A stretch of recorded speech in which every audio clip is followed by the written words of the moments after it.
Te adoramos, Señor. Nos entregamos en esta noche, Padre, como un sacrificio en adoración para ti, Señor.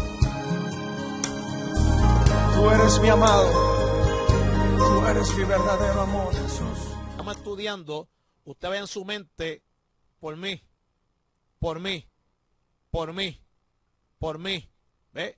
O sea, y cuando digo por mí, no es que lo hizo por mí en sentido de sustituto, no, que el culpable era yo, ¿entiende? O sea, por mi culpa a él le pasó todo esto. Por mi pecado, él tuvo que ser escarnecido de esta manera, humillado de esta forma. Hermano, eso yo quiero que usted tenga presente mientras vamos dando todo el estudio. Amén, amado. Para que eso entonces nos despierte, ¿verdad?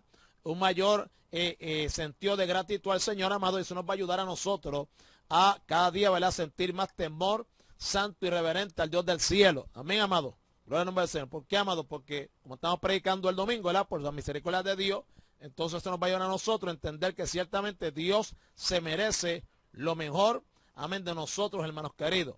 Por lo tanto, ¿verdad? Dice el verso 27, entonces los soldados del gobernador, tomando consigo a Jesús hacia el pretorio, reunieron contra él a toda la cohorte, amén, a toda la cohorte, esa palabra, toda la cohorte, aleluya, gloria a Dios, cohorte, ¿verdad? Pues, de toda la compañía, ¿verdad? O sea, dice que terminada la flagelación de Cristo, o sea, después que le abrieron la espalda, ¿se acuerda? Que le veían las venas, se le veían las arterias, estaba sangrando, etcétera, etcétera, ¿verdad? Y esto era hasta que se cansaran. Pues entonces, después de eso, los soldados, posiblemente el grupo que estuvo al servicio para aplicar el castigo, tomó a Jesús y lo introdujo en el interior del pretorio, con toda probabilidad, en el patio de distribución en la Torre Antonia. Un reo condenado a crucifixión no era considerado en nada y servía como juguete en manos de los soldados al que se inferían impunemente toda clase de insultos y atropellos. Repito, con lo que Cristo hizo, voy repito, teniendo en mente que es por mi culpa, ok, repito, un reo condenado a crucifixión no era considerado en nada y servía como juguete en manos de los soldados al que se inferían impunemente toda clase de insultos y atropellos. Impunemente en Manalelli es, o sea, sin, ¿cómo se llama? De una manera, o sea, con toda libertad, o sea, sin, no hay nada que estorbe, no hay nada que impida. Amén. No hay nada que detenga eso, de manera impune. Se hacían entonces toda clase de insultos y atropellos. Estos que llevaron a Jesús al interior del pretorio, reunieron, dice Mateo, a toda la compañía, literalmente la cohorte, amén.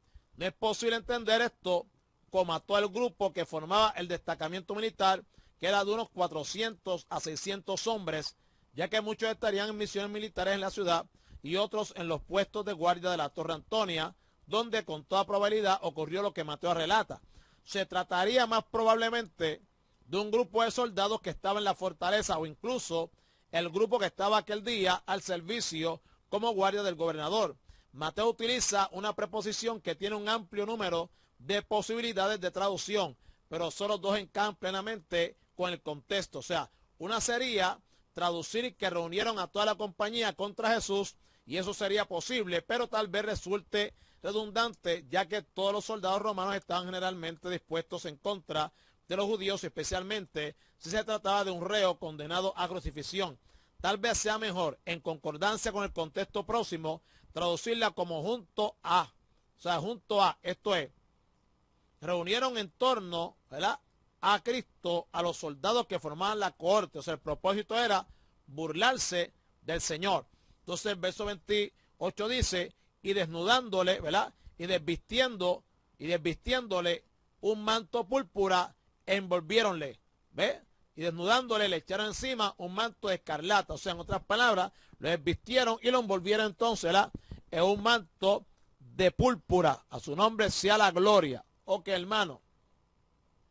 Aquí vemos, hermanos queridos, que ese manto de la escarlata, en Juan 19:2 dice púrpura, ¿verdad?, sugiriendo que el color del manto debía estar entre púrpura real y escarlata. O sea, lo más cercano que pudieron encontrar a una prenda real.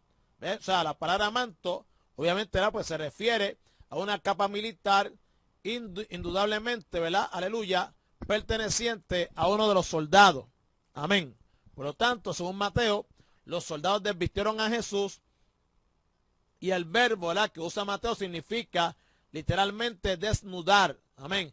Quiere decir que le quitaron los vestidos exteriores que llevaba el Señor. Y esos vestidos tuvieron que haberle sido quitados antes cuando le flagelaron.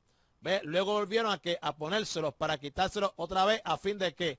A fin de vestirle el manto granate. O sea, es impensable el sufrimiento que ocasionaba este manejo en una persona cuyas espaldas estaban totalmente destrozadas a causa de los latigazos recibidos. O sea, si usted está sangrando, ¿verdad?, le ponen una ropa, ¿verdad?, o sea, porque la quitaron, después que lo flagelaron, le ponen la ropa otra vez, y entonces después allá, todo lleno de sangre, imagino que esa ropa pegada, amén, al cuerpo, al quitársela, pues también dolería más también, si no ves a la gloria.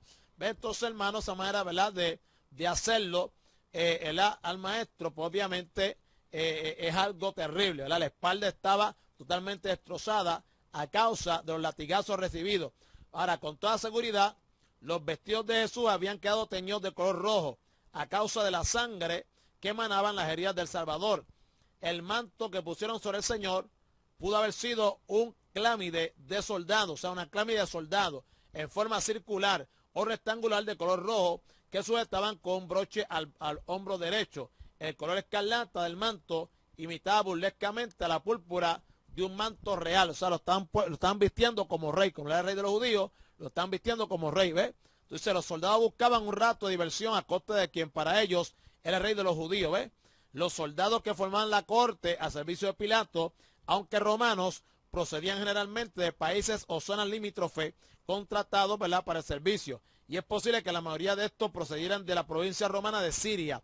En ese caso podían dialogar en arameo con los judíos porque era lengua común y conocían las costumbres de religión hebrea por proximidad. Y es probable que considerasen a Jesús como un falso pretendiente al trono de Israel, por lo que debía ser objeto de burla relacionada con esa situación. Lo primero era proveer para el rey de los judíos un manto real, que sería, ¿verdad?, una vía clámide de soldados romanos desechados para el uso que habrían encontrado tirado en algún lugar. El verso 29 dice, y pusieron sobre su cabeza una corona tejida de espinas y una caña en su mano derecha. Aquí dice, y trenzando una corona de espinas, pusieron encima sobre la cabeza de él y una caña en la diestra de él, y arrodillándose delante de él, se burlaron de él diciendo, salve rey de los judíos. Luego de haberle puesto el manto, pasaron a coronarle como rey. La burla era verdaderamente sangrienta, ya que entrezaron ramas espinosas para hacer con ella una corona semejante a las coronas reales. Bendito sea la misericordia. A los que ustedes bendiga a mí, que bendiga a Naida. Amén. Qué bueno que están con nosotros. Amén. Gloria a Dios. Ok, estamos, bueno, tú lo tienes ahí, capítulo 27, verso 29. Amén. Gloria a Dios, de Mateo. Por lo tanto, hermanos queridos, no es fácil determinar qué clase de rama espinosa utilizaron que pudiera ser la conocida como Cepina Christi o arbusto palinro. Posiblemente se trata del Potherium spinorum, o sea, espino muy abundante en los alrededores de Jerusalén y que se recogía y almacenaba en las casas para hacer fuego. Sin embargo, debido a la gran variedad de plantas espinosas en Palestina, podría muy bien ser otro cualquiera. Los soldados confeccionaron con las espinas una guirnalda imperial. Algunos consideraban, ¿verdad?, que bien pudo ser un verdadero capacete de espino. Sea lo que fuese, hermano, no se trataba de una guirnalda imperial, sino de la corona que consideraban apropiada para el rey de los judíos. Mateo dice que pusieron, ¿verdad?, la corona sobre su cabeza, simplemente apoyándola, sino hincando en ella. Oye, hermano, oiga esto, Mateo dice, Mateo dice que pusieron la corona sobre su cabeza, no simplemente apoyándola, sino hincando en ella las espinas. O sea, el sufrimiento debió ser muy grande por mi culpa, por la culpa de usted. La capacidad humana de Jesús para soportar el dolor tenía que ser considerable. Pensar hasta dónde puede llegar la barbarie humana sobrecoge, pero todo ello es la consecuencia del pecado que el Salvador iba a llevar sobre sí para dar libertad a los que son por naturaleza esclavos del mismo. Alaba. Es sorprendente apreciar que el pecado trajo consigo la aparición de espinos y cardos como manifestación visible de la maldición sobre la tierra a causa de la caída del hombre. En esta ocasión el Salvador llevaba sobre sí los efectos de las espinas llevados en todo, amén, aleluya, es que para siempre, llevando en todo, ¿verdad?, nuestra maldición. Fue coronado de espinas como expresión de ¿qué? De su misión salvadora, que implicaba el sufrimiento de nuestras penas y la asunción de nuestros males, ¿verdad? Y es recibir, ¿verdad?, nuestros males. Pero es también un canto de victoria que proclama una esperanza gloriosa de un mundo nuevo que se manifestará primero cuando Él venga a reinar, en donde todos los elementos que causan tribulación, los conflictos que se manifiestan y la inquietud en todos los órdenes den paso a una paz estable en un mundo en orden. Y luego una nueva creación en donde el pecado no esté ya presente. En aquel día todos los cobardes e incrédulos, los abominables y homicidas, los fornicarios y hechiceros, los idólatras y todos los mentirosos tendrán su parte en el lago que arde con fuego y azufre, que es la muerte segunda. Apocalipsis 21:8. Amén. Dios me sea la gloria. Ok. En la mano derecha del Señor pusieron burlescamente, o sea, burlándose, un cetro de befa, consistente en una caña, porque un rey debe tener que un cetro. Los judíos se habían burlado de él, antes tratándolo como un falso profeta. Ahora son los gentiles quienes se burlan del Salvador, vestido coronado y con cetro. Faltaba solo un tratamiento propio de un rey, pero en la peor de las formas de escarnecimiento, burlándose de él, ¿qué hicieron? Doblaban las rodillas, haciéndole una genuflexión, como era costumbre delante de los reyes o del emperador. Fueron pasando, ¿verdad?, uno a uno delante del Señor, tributándole honorosas reales. La expresión de Mateo, hermano, en el texto griego induce a considerar que era algo más que un doblar las rodillas. Se trataba posiblemente de caer de rodillas delante de él, remendando también el honor cultural que correspondía al emperador de Roma. Junto con la reverencia estaba el saludo, que debía ser algo semejante al empleado para el emperador. Aoe César, Víctor Imperator. Amén, que aquí Mateo traslada como, amén, salve rey de los judíos. El uso del vocativo, que admite el derecho real, es una nota de la sensibilidad del escritor ante los matices, ¿verdad?, más delicados del modismo griego. Pero el saludo expresa el amor, amén, de los desprecios hacia los judíos, tratando con burla a quien consideraban ellos que era realmente su rey. Una vez más, el testimonio de los malvados concuerda con la realidad de lo que era Jesús, el rey de los judíos. Verso 30 dice, y escupiéndole tomaban la caña, le golpeaban en la cabeza, ¿ves? Y escupiendo sobre él mismo tomaron la caña y golpeaban en la cabeza de él. Cada uno de los que pasaban delante de Jesús por mi culpa, amén, aleluya, burlándose de él, cumplido el trámite de la burla, se atrevían sin reparo en una de las más vastas manifestaciones de crueldad y desprecio a escupir sobre él. Lo que los judíos habían hecho antes, son ahora los gentiles quienes lo secundan. Alaba, amén. Qué tremendo pecado de la criatura escupiendo en el bendito rostro del Creador. Cuando se rinde homenaje de pleitesía, los súbditos besaban la mano del rey. Hello, cuando se rendía homenaje, hermano, aleluya, es que para siempre, y se rendía pleitesía, esto en día Carlos y Carmen, los súbditos besaban la mano del rey. El salmista exhorta a todos a besar al Hijo, no solo como sumisión, sino como manifestación de amor y de aceptación respetuosa. El salmista dice que se enciende pronto su ira. Aquellos impíos no besaban al Hijo, sino que escupían sobre él, mostrándole el mayor de los desprecios y la mayor de las infamias. Un día comparecerán ante él, ¿verdad?, cuando su ira inflamada no pueda ser ya resuelta, porque no habrá tiempo ni oportunidad. Junto con los salivazos estaban también los golpes, alaba, quienes se prostraban en son de burla delante de él, tomaban de su mano la caña que le habían puesto como cetro y le golpeaban con ella en la cabeza. O sea, en otras palabras, amado, que Cristo, cuando fue enjuiciado por los judíos allá en el Sanedrín, le escupieron la cara, le dieron bofetá y le dieron de puñetazo en la cara, ¿se acuerda? Entonces ahora, está en día Juan, ahora le toca a los gentiles. Primero fueron los judíos, ahora le toca a los gentiles, ¿ve, hermano? Ahora son los romanos, que están haciendo lo mismo, ¿ve? Le entran a latigazo, después entran a latigazo, se lo llevan al pretorio, allí entonces cogen, ¿verdad? También le cubren el rostro, le dan bofetá y le dicen, profetízanos, ¿verdad? Entonces cogen también, amado, la corona de espinas, se la entierran y entonces lo desnudan, le ponen esas ropas supuestamente reales, le dan la caña y después con la misma caña que le dan, ¿verdad? Pues entonces, para mostrar que era rey, entonces cogen y le golpean sobre su cabeza.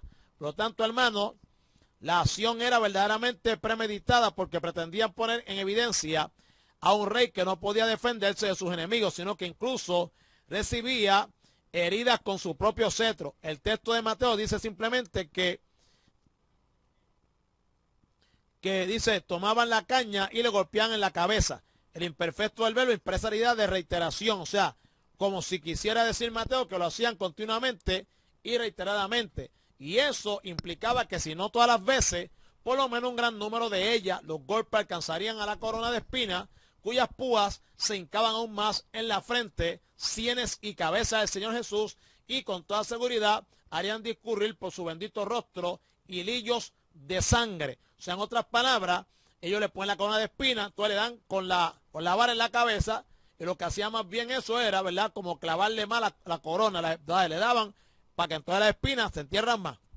Amén, amado, gloria a Dios. Todo aquello era que un espectáculo sádico hasta el extremo. Los hombres habían descendido a la condición peor que la de cualquier alimaña. Los animales matan para vivir, pero no disfrutan haciendo sufrir a sus víctimas. Oiga eso, los animales matan, los animales matan para vivir, pero no disfrutan haciendo sufrir a sus víctimas. Por Juan sabemos que además de la corona de espinas, los salivazos, los golpes con la caña, también hubo bofetadas y le decían, salve rey de los judíos, y le daban de bofetada. Juan 19:3. ¿Dónde estaba Pilato mientras ocurría todo esto? Seguramente, ¿verdad?, que descansando en algún lugar de su residencia oficial.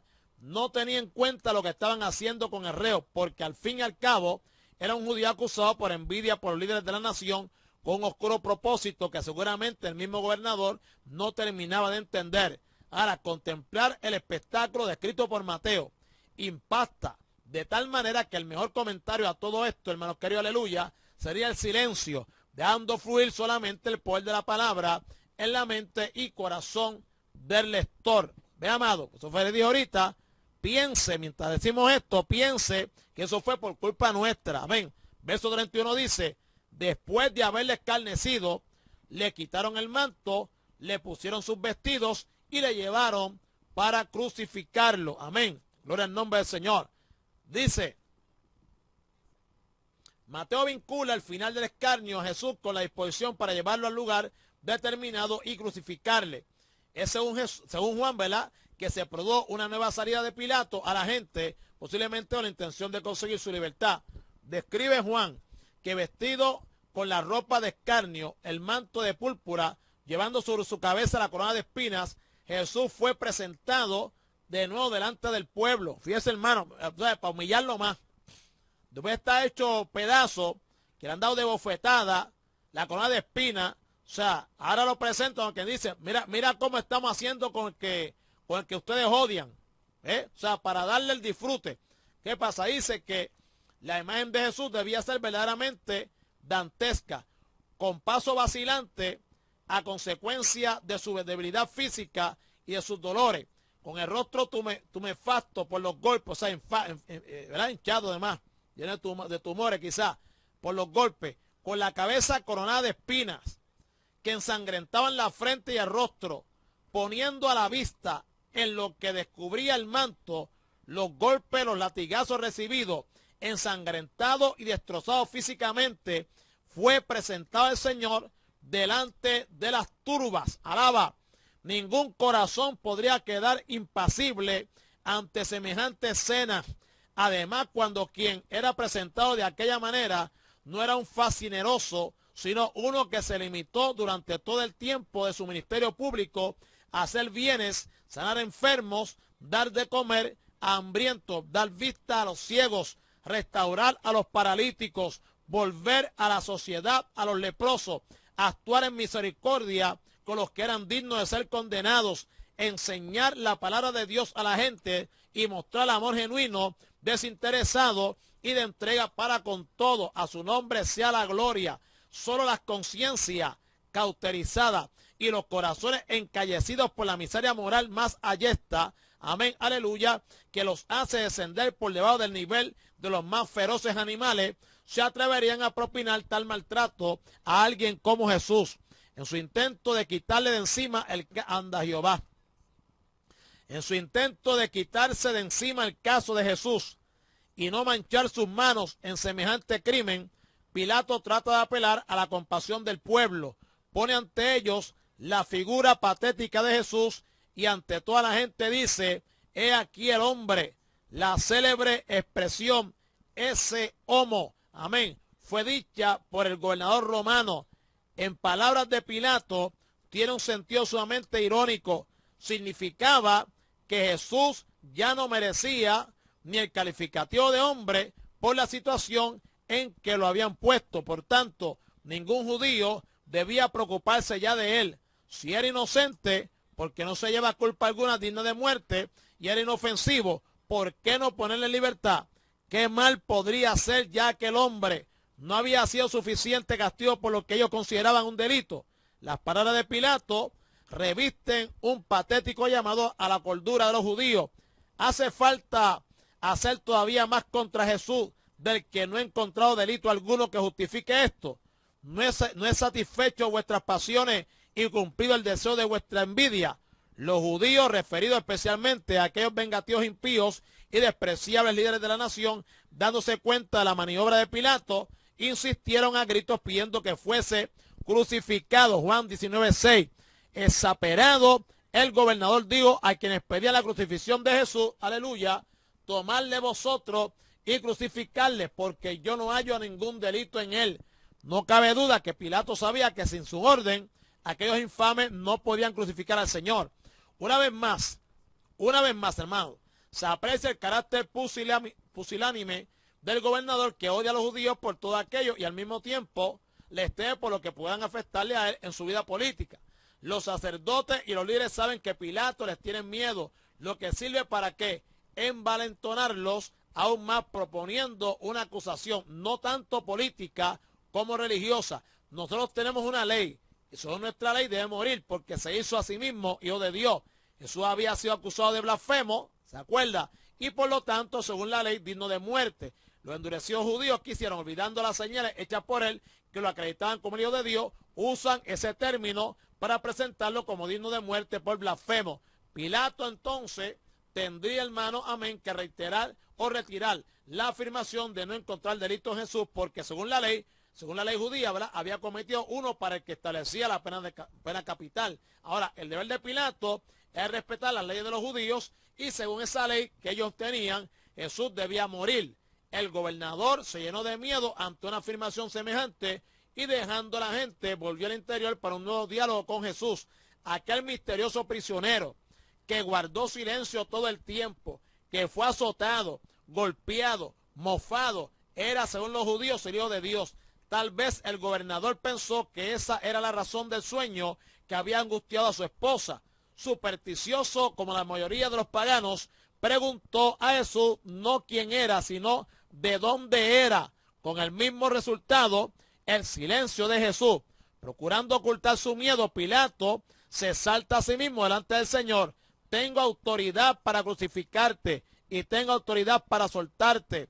Fue entonces cuando Jesús habló a Pilato, no para contestarle de dónde era, sino para enseñarle que toda la autoridad que creía tener sobre él era delegada, es decir, procedía de Dios, y que su responsabilidad era juzgar justamente en ese caso en que otros eran verdaderamente culpables por haberle entregado para ser juzgado y por la petición de muerte que hacían contra un inocente. Ahora, él era responsable delante de Dios de lo que iba a hacer. Era más responsable que los sacerdotes y Caifás, que lo habían entregado para que lo condenase a muerte, porque no habían recibido ningún tipo de autoridad de parte de Dios para cometer semejante vileza. Por otro lado, Pilato, que estaba manifestando un gran desprecio de la justicia, no estaba seguro de lo que hacía. mientras que los sacerdotes y los ancianos del pueblo actuaban con conocimiento y determinación. Mire qué tremendo, hermano, alaba. Yo no sé si usted me está siguiendo la lectura, yo sé que leer mucho como que cansa y enzorra, pero mire qué tremendo. Los líderes, oiga esto, los líderes no tenían autoridad de parte de Dios para matar a Jesús. Amén. Con ti su ley, ellos están, obviamente, con mentira, acusando a Cristo de blasfemo, y ese delito, obviamente, puede pagar con pena capital. Pero ellos, de parte de Dios, no tenían autoridad, alaba, oiga bien, para crucificar a Cristo. De parte de Dios no tenía, hermano, esa autoridad. Hello. Sin embargo, Pilato, hermano, Pilato, que no era judío, tenía esa autoridad de parte de Dios. Alaba. ¿Me escuchó? Duda, pregunta o comentario. Lo repito.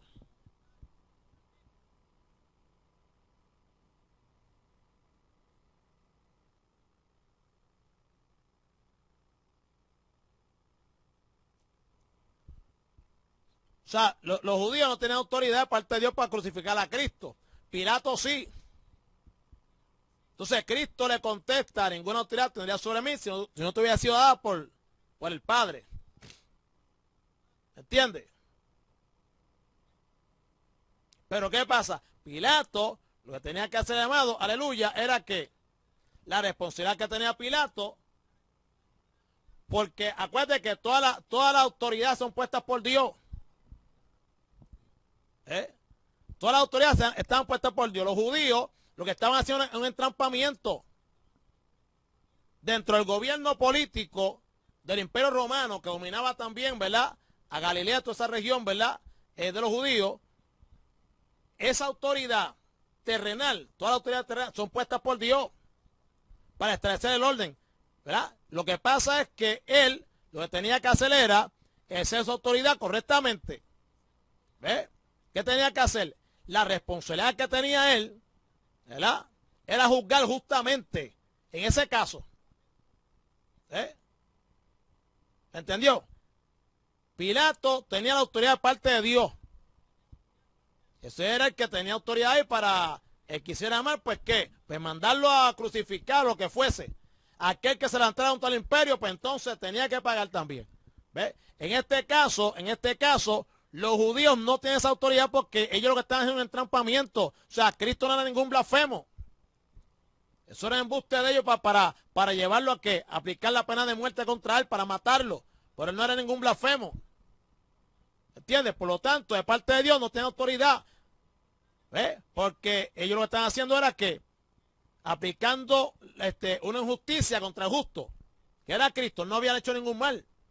¿Ves? Ahora, dentro del poder político ahí, ¿verdad?, Pilato tenía autoridad, pero él tenía autoridad como el gobernador, pero lo que tenía que hacer en ese caso, ¿ves?, era juzgar justamente, ¿verdad?, a Cristo. Y él sabía que era inocente, ¿qué tenía que hacer? Pues soltarlo. Entonces le dice a Cristo, ¿verdad? Comienza entonces él como a engrandecerse. Tengo autoridad para crucificarte y tengo autoridad para soltarte. Entonces ahí Jesús le contesta. Acuérdense que Jesús no le contestó a él, pues Jesús no estaba sometido, amén, aleluya, a la autoridad terrenal. Hermano, ¿se acuerdan? Lo habíamos explicado la semana pasada. Amén. Pero en este caso le contesta, ¿verdad? Pero no, hermano, o sea, le habla, pero no para contestarle, amén, de dónde era, que fue la pregunta que le hizo Pilato. Sino para decirle y enseñarle, amén, que toda la autoridad que quería tener sobre él era delegada. ¿Ve, hermano? Es decir, la autoridad que tenía Pilato sobre él procedía de Dios. Amén. Sin olvidarnos que es cumplimiento también profético. Amén, hermano. Si no empieza la gloria. Por lo tanto, sin duda, el pecado de los judíos, ¿verdad?, era mayor que el de Pilato, teniendo en cuenta la gradación de responsabilidad en relación con el pecado. ¿Por qué?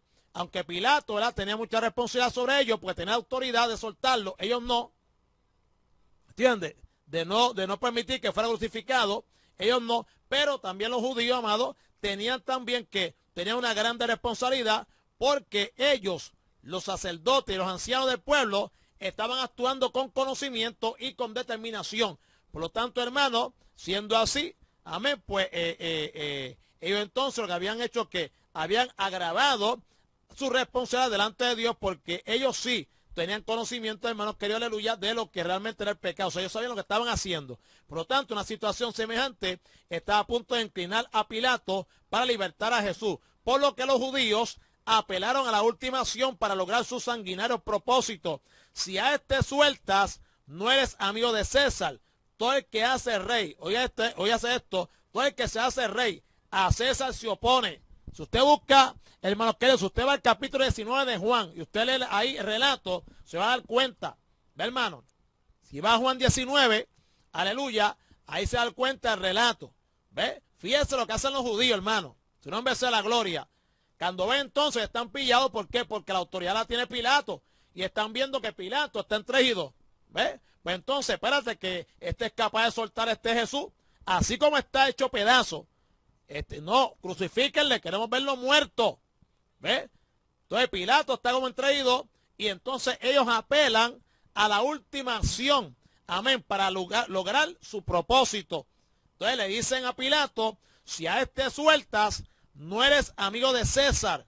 Todo el que se hace rey, a César se opone. En otras palabras, este está haciendo rey, y entonces es un ¿cómo se llama? Un insubordinado, uno que está dispuesto, amén, aleluya, a revolucionarse, a levantarse contra el reino del César. Entonces tú lo estás poniendo ahí como una balanza, estás pensándolo para picarle la pena de muerte, cuando está tentando contra el rey. Y tú eres súbdito del rey.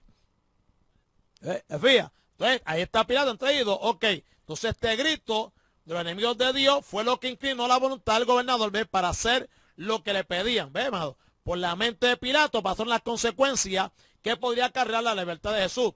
Ante Roma podrían presentar una acusación formal contra él de haber dejado en libertad a uno que se autoproclamaba rey de los judíos y que con ello se oponía legalmente al César. Aquella acusación implicaba mucho más de lo que realmente expresaba. Ser enemigo de un emperador era una grave situación. Ser enemigo del emperador de aquel tiempo, aún mayor. El gobernador podía ser acusado ante César de ser tolerante con quienes debían ser acusados de sedición. Ve, amado, esa es la palabra sedición.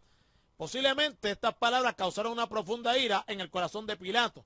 Él conocía bien la forma de actuar de los líderes judíos, unos mentirosos, consuetudinarios, que no sentían afecto alguno por el gobierno romano, al que eran desleales cuanto podían. Eran unos hipócritas despreciables, pero al final habían ganado la contienda acorralando al gobernador. Ve, hermano, ni Pilato se daba con los judíos, ni los judíos se daban con Pilato. Pero como Cristo está en el medio, alaba que él es bueno, pues fíjate eso. El asunto aquí es destruir a este hombre. ¿Ve? Entonces, ¿qué dice? Pilato se sentó en lugar propio que correspondía a la máxima autoridad judicial para dictar sentencia definitiva contra Jesús, trayendo ante él a Jesús, que como reo debía escuchar en pie la sentencia que le iban a ser impuesta. Ahora el gobernador, que iba a ser infiel con la justicia, condenando a muerte a un inocente, aprovecha para herir en lo más íntimo la sensibilidad de los judíos, volviendo a presentar a Jesús ante la gente, no ya como el hombre, sino como el rey de los judíos, con un he aquí vuestro rey. Está defendiendo a conciencia a los judíos que subyugados a Roma tenían delante de ellos a su rey, que iba a ser muerto por el poder romano. Pilato aún hace un intento más por librar a Jesús. ¿Cómo podía el pueblo pedir que fuese crucificado su rey? Mal sabía aquel hombre la perversidad moral de los judíos, que afirmaron mentirosamente su lealtad al emperador con expresivo: no tenemos más rey que a César. Hermano, que esto está terrible. Mire, si usted está escuchando bien el relato, están demasiado terrible, hermano. Se comportaron, bueno, hasta el último. No tenemos más rey que a César. Juan 19:15.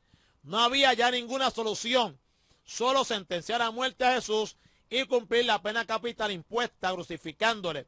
Es interesante notar que Juan dice que lo entregó a ellos para que fuese crucificado. O sea, no en sentido de que fuesen los judíos quienes ejecutasen la sentencia, sino como responsables máximos de aquel crimen. Jesús era entregado a sus deseos, entregado a su insidia, entregado a sus mentiras y entregado a su voluntad criminal. La envidia había triunfado sobre el derecho y la mentira sobre la verdad, como correspondía a la hora de las tinieblas que había llegado. El Señor fue declarado inocente, por tanto el castigo suyo era un castigo sustitutorio por nuestros pecados. El castigo de nuestra paz fue sobre él. Aquellos tenían delante de sí a un hombre desfigurado, cumpliendo también con esto la profecía. No hay parecer en él ni hermosura. Le veremos, mas sin atractivo para que le deseemos. Amén. Aquel era el rey que sufría por los pecados del pueblo. El mismo que un día vendría, ¿verdad? O vendrá a reinar con esplendor y gloria. De modo que se asombrarán todos con su hermosura y poder, y todos tendrán que doblar la rodilla ante su majestad, incluidos aquellos que en mofa las doblaron burlándose de él. Ante él doblarán sus rodillas quienes, sabiendo que era el rey enviado por Dios, lo repudiaron y entregaron para ser crucificado. Nadie quedará libre de comparecer ante él, y para muchos su condenación será más llevadera que para todos estos que con saña le condenaron a morir. Pero dirá alguno, ¿acaso no era esto la consecuencia del cumplimiento profético? ¿No había sido determinada su muerte como cordero dispuesto para el sacrificio desde la eternidad? Sin duda todo iba conforme al establecido para la salvación del mundo. Pero la responsabilidad penal de todo aquello no disminuye un ápice de quienes intervinieron en ella, como había dicho Jesús para Judas: ay del hombre por quien el Hijo del Hombre es entregado. Bueno le fuera a ese hombre no haber nacido. Amén. Mateo retoma el relato desde el lugar en donde lo dejó Juan. Entonces dice, aleluya, después de haber encarnecido al Señor, le quitaron la ropa de burla que le habían puesto, le vistieron con sus propios vestidos y lo llevaron para crucificarle. Y la corona de espinas también le fue quitada. Es lo más probable que así fuese, porque debieron haber despojado a Jesús de todo aquello que sirvió para escarnecerle. Es más, hasta el siglo XII no aparecen imágenes del crucificado con la corona de espinas. La hora para ejecutar la pena de muerte había llegado. Los soldados del pretorio encargados de la ejecución eran 4, que estaban a las órdenes de un centurión.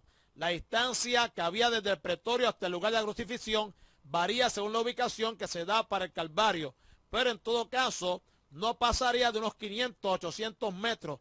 No es posible determinar hoy en la construcción actual de la ciudad las calles por donde pasó Jesús, como del Gólgota, o sea, camino del Gólgota, ruta a la que se le llama la Vía Dolorosa. A su nombre sea la gloria. Mi amado, fíjense que esto está tremendo, hermano, porque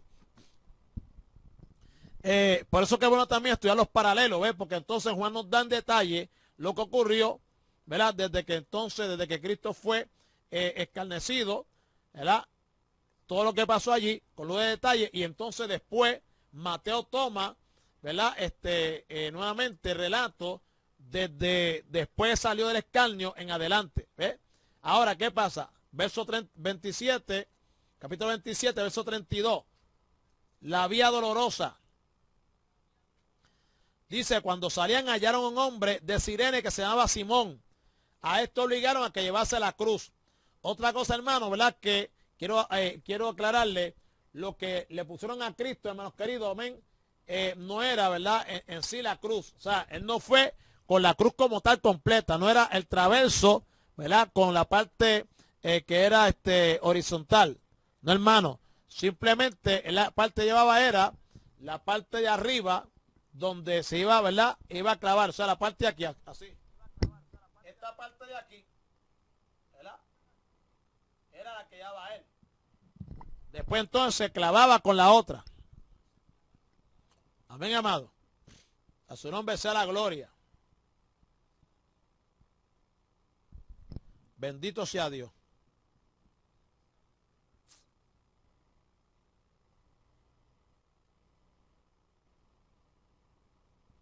Ok. Mateo introduce el relato de la crucifixión desde algún lugar fuera de la ciudad, como se aprecia, ¿verdad? Por el hecho de que allí encontraron a un hombre que venía del campo y se dirigía a la ciudad. Desde el lugar del juicio, Jesús caminó hasta allí, ¿verdad?, llevando su cruz. Las ejecuciones solían hacerse en algún lugar fuera de la ciudad. La ley lo prescribía también, y así solía hacerse. Esta también no solo por razones de costumbre, sino porque en el sacrificio del Señor se cumplía el tipo de sacrificio por el pecado cuyo animal se quemaba parcialmente fuera del campamento. Amado, ahí se cumplía en Cristo, según enseña el escritor a los hebreos, por lo cual también Jesús, ¿verdad?, para santificar al pueblo mediante su propia sangre, padeció fuera de la puerta. Salgamos pues a él fuera del campamento, llevando su vituperio. Amén. Hebreos 13, 12 al 13. El lugar de la crucifixión estaba cerca de la ciudad, pero fuera de ella. Los condenados a crucifixión tenían que cargar sus propias cruces. El suplicio de la cruz era considerado por los propios romanos como el más cruel y terrible. Era además afrentoso y se aplicaba a los ladrones, a los esclavos y siempre en Judea a los sediciosos. La cruz como instrumento podía proceder de la antigua costumbre del empalamiento, de ahí que su nombre griego significa palo o estaca vertical. La cruz como instrumento de muerte parece ser que se remonta ya a los fenicios o los persas. La usaron los griegos, los cartaginenses y sobre todo los romanos. El instrumento en sí adoptaba diversas formas, ¿verdad? Había cruces en forma de X, pero generalmente, aleluya, en los tiempos de Jesús eran en forma de T, ¿verdad? Unas se llamaban cruz comisa, cuya forma era semejante a la de una T mayúscula, y la cruz inmisa, en la que el palo vertical sobresalía del horizontal. En sí, la cruz consistía en dos piezas de madera, una vertical o estauros, ¿verdad?, que medía entre 2 y 2 metros y medio, al que se le unía otro horizontal, ¿ve?, llamado patíbulon. Ve, amado, ese es el que daba a Cristo, el patíbulon. Ve, amado, amén. Ve, la vertical era el estaurus, amén, estaurus, amén, que medía entre 2 y 2 metros y medio, y a ese se le unía el horizontal. Ve, hermano, el que donde clavaban las manos, que ese era el patíbulum, ese era el que daba a Cristo, amén. En algún lugar del palo vertical se colocaba un saliente de madera llamado sedile, amén, que servía de asiento para sostener el cuerpo del crucificado y prolongar al máximo su agonía. Muy posiblemente la cruz de Cristo fuese una cruz inmisa, ya que se dice, ¿verdad?, que colocaron el título sobre su cabeza y los sentenciados llevaban la cruz hasta el lugar de la crucifixión, aunque, y esto divide a los expertos, se trataba del patíbulum, ¿ve?, el palo horizontal, ya que el peso de una cruz en la dimensión que tenía sería difícil que pudiera ser cargada por un solo hombre. El palo horizontal puesto tras el cuello, atravesado también sobre los hombros y con los brazos atados a él, atravesaban las calles de la ciudad. Y es probable que algunos reos llevasen atada a su cuello una tabla en la que se escribía la causa de su condena. También es posible que en el caso del Señor, ¿verdad?, la causa de su crucifixión fuese llevada por el centurión que caminaba delante de él, sujeta a un palo para que todos los que estuviesen presentes durante el camino pudiesen ver la razón de su crucifixión. Todas estas y otras suposiciones no tienen un verdadero fundamento bíblico y no puede deducírselas de la lectura de los relatos de los evangelios. Ahora, por el relato según Juan, al principio Jesús llevó su propia cruz. Algunos creen que al tener que recurrir a Simón, suponía que el Señor llevaba toda la cruz, esto es, tanto el palo horizontal como el vertical. Amén. Con seguridad, el agotamiento físico del Señor no le permitió hacer todo el recorrido con la cruz sobre sus hombros. Y es fácil entenderlo así, sobre todo por lo que supusieron para él las últimas 15 horas desde el aposento alto, pasando por Getsemaní, las comparecencias nocturnas, el juicio delante de Pilato, el de Herodes, la flagelación y la segunda comparecencia ante el gobernador debieron haber afectado notablemente su fuerza física. Desde el punto de vista humano, resulta admirable que fuese capaz de llevar la cruz por una determinada distancia. Debe entenderse, amado, amén, debe entenderse bien, gloria al nombre de Jesús. Una vez más, que Jesús es una persona divina humana, con dos naturalezas en su existencia en la persona divina del Hijo de Dios. El comportamiento de su naturaleza humana sujeta a limitaciones y debilidades propias de los hombres, salvo el pecado, amado, aleluya, pasado por la experiencia de cualquier mortal, incluyendo también la que experimentaba durante el tremendo tiempo del proceso judicial al que había sido sometido. La descomunal paliza recibida era suficiente como para debilitar a cualquiera, por recia que fue su naturaleza. Es muy posible que el Señor, llegado un momento del camino, no pudiese literalmente seguir caminando con la cruz. La tradición antigua habla de 3 caídas que tuvo en el camino hacia el Calvario. Tras Jesús caminaban hacia el mismo sitio otros 2 malhechores, todos ellos acompañados de 4 soldados y un centurión. Es muy posible, ¿verdad?, que cada uno de los malhechores, además de llevar su cruz, fuesen también acompañados de 4 soldados, que era el número necesario para llevar a cabo una crucifixión. El Señor caminó hasta pasar la última puerta que conducía a las afueras de la ciudad. No cabe duda que durante el trayecto se habrían unido a la comitiva muchas personas, quienes reclamaron a grito su muerte. Seguirían luego hasta el lugar de la crucifixión para contemplar cómo se llevaba a cabo lo que habían reclamado del gobernador. Fue entonces cuando las fuerzas del Señor se agotaron y no podía seguir más allá llevando el peso de la cruz. Ese momento de vacilación física debió haber conmovido el corazón de algunas mujeres que o bien le seguían o estaban en aquel lugar. No es de extrañar la emoción de las mujeres de Jerusalén, que según Lucas hacían lamentación por él. Allí debió producirse un momento de parada en la marcha de los que iban hacia el Gólgota, tiempo que el Señor aprovechó para consolar, alentar y advertir a las mujeres que lloraban por él, para que mejor lo hiciesen por ellas y por sus descendientes ante los judíos que iban a caer sobre aquel pueblo a causa de su rebeldía contra Dios. Usted sabe lo que es, hermano. Usted sabe lo que es. Que está hecho leña, como acabamos de describirlo, hermano. Yo imagino la cara de Cristo, los ojos hinchados y todo lleno de sangre, bueno, el rostro irreconocible. Las mujeres, hermano, como dice Lucas 23-27, que hacían lamentación por él. ¿Ah? Entonces dice que en ese momento, ¿verdad?, pues se detiene la marcha. Cristo, hermanos queridos, no puede con la cruz. Está, bueno, olvídese. ¿Ah? No puede más nada, hermano. Y con todo y eso,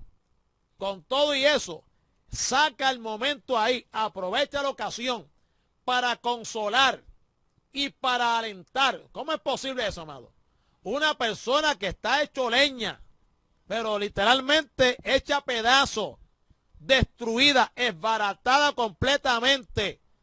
Aquellos que, amén, hacen lamento por él. O sea, en otras palabras, quizás están diciendo, venía en Puerto Rico, ay bendito, mira para allá cómo está, que sé yo qué, llorando. Y Cristo en ese momento aprovecha, hermano, en esa condición, no sé cómo, para consolar, alentar y advertir a las mujeres que lloraban por él, que no lloraran por él, sino que mejor lo hiciesen por ella y por sus descendientes. No oréis por mí. ¿Ah? Lloréis por vosotras mismas y por vuestros hijos. Alaba que él es bueno.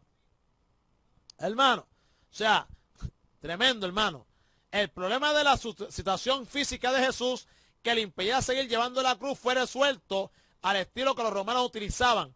Conforme a las leyes de ocupación, todo soldado romano podía seguir a cualquier ciudadano que llevase una carga durante una milla, Mateo 5:41, durante una milla. Según Marcos, un hombre regresaba del campo a la ciudad llamado Simón de Cirene. Literalmente en el texto griego, sirenaico, lo que quiere decir que era oriundo de Cirene, en Libia, donde existía una numerosa colonia de judíos, algunos de los cuales eran gente de piel oscura. Este hombre habitaba entonces en Jerusalén. Por tanto, si venía del trabajo, es una confirmación más de lo que la muerte del Señor se produjo en día siguiente al de la Pascua. Con todo, no puede predisársela porque por causa, ¿verdad?, venía del campo, y algunas piensan, ¿verdad?, que puede tratarse de un agricultor que venía del trabajo. Más bien, debería considerarlo que el asunto es que este hombre, según el relato de Marcos, amén, los hijos de Simón se llamaban Alejandro y Rufo, lo que significa que aquellos dos eran conocidos de los lectores de Marcos. Amén. ¿Sería uno de estos dos al que Pablo cita en la epístola de Romanos? No es posible tampoco. El asunto es que los soldados decidieron a Simón que llevase la cruz del Cristo. Amén, la cruz de Cristo. No hay indicaciones precisas para saber de qué modo llevaba la cruz.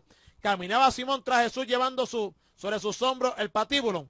Lucas parece precisar un poco más cuando dice, tomaron a un cierto Simón de Cirene que venía del campo y le pusieron encima la cruz para que la llevase tras Jesús. Amén. podría ser que Jesús fuese caminando delante y que Simón cargando con la cruz. Probablemente todo el conjunto, amén, aleluya, le seguía. Ahora, otra posibilidad es que Simón encargaba puesto detrás de Jesús y que el Señor se apoyaba también en él para seguir el camino.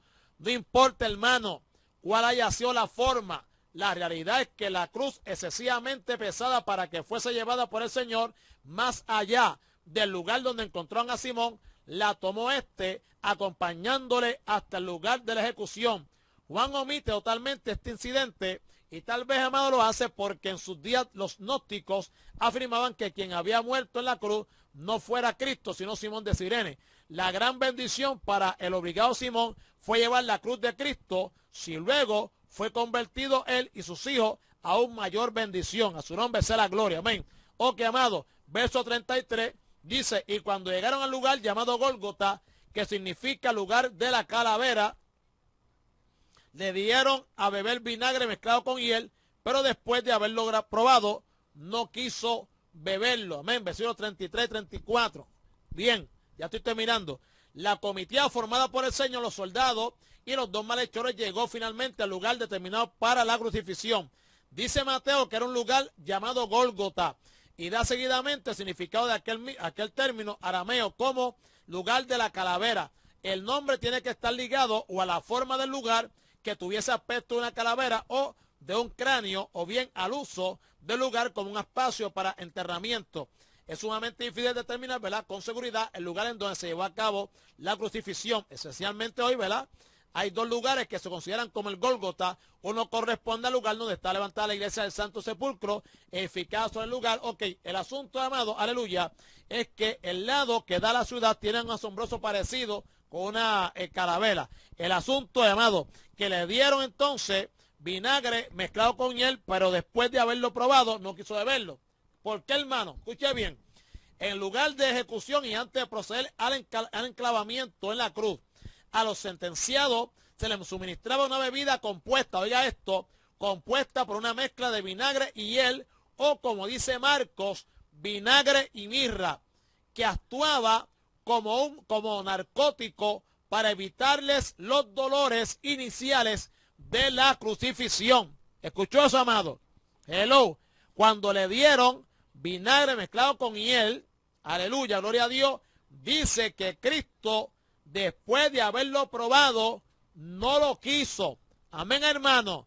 Y esto actuaba como un narcótico. Amén, amado. Como un aliciente, como un alivio para evitar los dolores iniciales de la crucifixión. En el Talmud de Babilonia, que es un invento de los hombres acá, se lee que a los criminales, camino de la ejecución, se les daba vino mezclado con un poco de incienso para entorpecerlo. Y según una antigua tradición, eran las señoras nobles de Jerusalén quienes proveían a sus propias costas para esta bebida narcotizante. El término griego, escuche bien, no te vaya ahora, que esto suena como, pero sí, pero es importante. El término griego, que se traduce aquí como hiel, expresa inicialmente algo amargo y que Mateo debió utilizar para referirse a una sustancia amarga y nauseabunda, que bien pudiera ser un narcótico vegetal. Oiga esto. En la 202, digo en la 2002, perdón, 2002, Miki.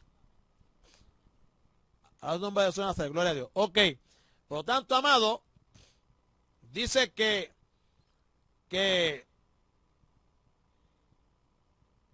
Mateo debe utilizar, ¿verdad?, para referirse a una sustancia amarga y nauseabunda, que bien puede ser un narcótico vegetal. Hay referencia a la palabra usada por Mateo en la Septuaginta, que sirve para referirse al ajenjo, de modo que pudiera tratarse, ¿verdad?, de una mezcla de amapola y ajenjo. Según el doctor Simpson, el descubridor del cloroformo, opina que pudiera ser un extracto procedente del cannabis. Ambas cosas, la hiel y la mirra, tienen sabor amargo. El vino era un remedio para los atemorizados a fin de que olvidasen su miseria. Con toda claridad, en el texto griego se trata de vino y no de vinagre, como algunos ponen tratando de armonizar con el Salmo. Me pusieron además hiel por comida, y en mi sed me dieron a beber vinagre. Será más tarde cuando le darán a beber vinagre. Sin embargo, frente a cualquier lógica humana, nuestro Señor no quiso beberlo. ¿Cuál fue la razón? Ahora viene el punto. ¿Por qué Cristo no quiso beberlo? ¿Porque era amargo, estaban muchachos, abusadores? No, escuche bien. No hay base bíblica para hacer ninguna afirmación al respecto. Solo son suposiciones con cierta base lógica. El Señor había venido para sufrir nuestros dolores. La cruz es la forma de muerte que mejor identifica el tipo de muerte a causa del pecado. El sufrimiento es resultado de él, y ningún sufrimiento mayor que ese, levantado sobre un madero entre el cielo y la tierra, era señal de maldición, y ninguna muerte más representativa del estado de maldición a causa del pecado. Por tanto, si el Señor había aceptado la experiencia de la muerte al ser sustituto de cada pecador, debía ser angustiado en toda la angustia de los hombres para ser su salvador. De ahí que, habiendo probado la mezcla que le ofrecían, se negó a beberla, no tomando nada que mitigase sus penas para sustituir en todo aquellas por quienes daba su vida. Este es el versículo número 34. Amén, a su nombre sea la gloria. Ok, aquí dice, hermano, vinagre, ok. La hiel se refiere simplemente a algo amargo, lo entiende como mirra, un narcótico, ¿verdad? Los judíos tienen la costumbre basada en proverbio. Lo mismo, hermano. Dice que también, ¿verdad? Dice que la disminución del dolor físico probablemente no habría disminuido la eficacia de su obra redentora, pero él necesitaba sus facultades mentales por completo para las horas que estaban por venir. Era necesario que estuviera plenamente despierto y consciente, por ejemplo, para ministrar al ladrón moribundo, ¿verdad? Obviamente, como dice, ¿verdad?, aquí el escritor, son cosas que se suponen, son suposiciones. Amén, amado, aleluya, en el nombre de Jesucristo, porque era, ¿verdad?, obviamente, aunque era, ¿verdad?, una persona divino humana, pero hermano, yo entiendo que ese momento en que Cristo está en la cruz, Cristo se despoja, ¿verdad?, aleluya, de esa parte divina. Amén, amado. O sea, queda totalmente hombre porque era el momento de morir. Y Dios no muere, así que si se queda como Dios ahí, pues no va a morir. Le pueden hacer lo que sea, que no lo matan nunca. De hecho, no lo mataron, ¿verdad?, por su vida y lo volvió a tomar. Pero ahí tenía que ser, ¿verdad?, tenía que estar totalmente, amén, amado, como hombre. ¿Para qué? Para entonces, de esa manera, amado, poder que cumplir el propósito de Dios de ser nuestro sustituto. Su nombre sea la gloria. Amén, amado. Ok, ahora, y cuando digo que se despojó, no quedó de ser Dios, sino, hermano, de que, ¿verdad?, la facultad, su capacidad divina, ¿verdad?, para actuar en ese momento, ¿verdad?, pues el Señor, obviamente, ¿verdad?, pues no va a utilizarla, pues entonces, fue como pasó en Getsemaní, cuando vienen a arrestarlo, que le preguntan si él es, ¿verdad?, quién es Jesús. Él dice, yo soy, ¿verdad? Y entonces ese yo soy, ¿verdad?, ese yo soy del Antiguo Testamento, ese gran yo soy, hace que todo el mundo retroceda y caiga al suelo. Pero después entonces, cuando, ¿verdad?, va a las revoluciones, como digo yo soy de nuevo, entonces ahí lo pudieron arrestar. Amén. Por lo tanto, amado, ¿verdad?, obviamente, ¿verdad?, pues le habían ofrecido aquello, amado, para que entonces, no tomándola, ¿verdad?, ese no va a verla, pues no tomando nada, que negase, ¿verdad?, que mitigase, es decir, sus penas para sustituir en todo aquello por quienes daba su muerte. El 34, ¿verdad?, cuando lo vieron crucificado, perdón, el 35. Vamos a verlo hasta aquí. Vamos a tener, porque el 35 tiene mucho. Y entonces no nos va el tiempo. Ya estamos terminando, hermano. Mateo termina en cuántos versículos. Nos falta todo. Amén. Pero vamos a darlo ahí hasta el 35, amado, ¿verdad? Cuando le vieron crucificado, repartieron entre sí sus vestidos, echaron suerte para que se cumpliese, ¿verdad?, lo dicho por el profeta. Partieron entre sí mis vestidos y sobre mi ropa echaron suerte. Entonces dice, después, ¿verdad?, aleluya, el 36, y sentados le guardaban allí. Y pusieron sobre su cabeza su causa escrita. Este es Jesús, el rey de los judíos. Amén. Entonces crucificaron con él a dos ladrones, uno a la derecha y otro a la izquierda. Y los que pasaban le injuriaban meneando la cabeza y decían, tú que derribas el templo y en 3 días lo reedificas, salva de ti mismo y ser hijo de Dios, desciende de la cruz. Amén, amado. Así que vamos a darlo hasta ahí y mañana, ¿verdad?, pues continuamos.